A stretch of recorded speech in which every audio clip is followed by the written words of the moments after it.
Hello everyone, कसे आहात तुम्ही सगळे? आय होप की तुम्ही स्वस्त आहात, मस्त आहात, खुश आहात.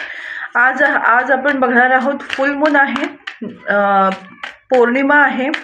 तर आजच्या दिवसानंतर आपल्या लाईफमध्ये काय चेंजेस होतील विदिन 15 डेज, कारण 15 डेज नंतर परत अमावस्या येईल. सो या 15 दिवसामध्ये काय चेंजेस तुम्ही फेस करणार आहात हे आपण बघणार आहोत.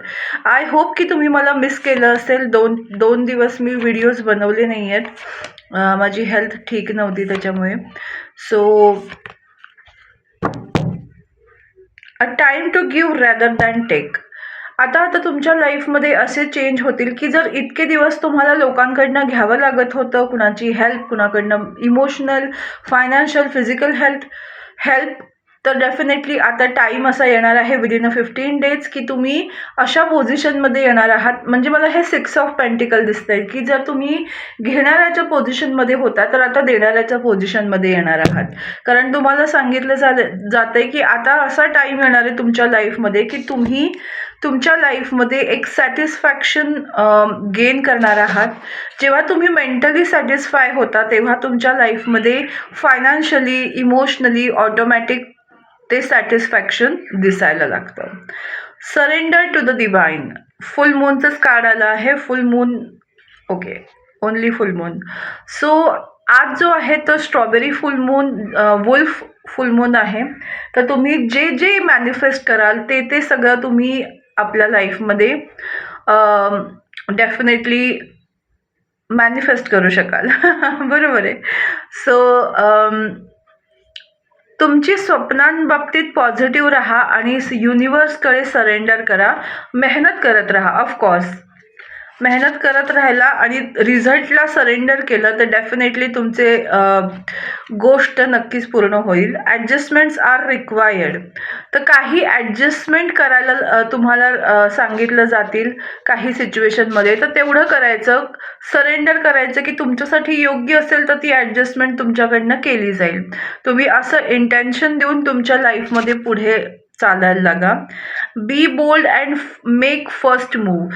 जर कोणताही थॉट तुमच्या माइंडमध्ये येतोय करिअर रिलेटेड की हे मला केलं पाहिजे की नाही केलं पाहिजे, त्यावेळी डेफिनेटली गोष्टी केल्या पाहिजेत. इट्स ऑल अबाउट की तुम्हाला बोल्ड मूव्ह घेऊन ॲक्शन ओरिएंटेड बनायची गरज आहे. Don't let your past hold you back.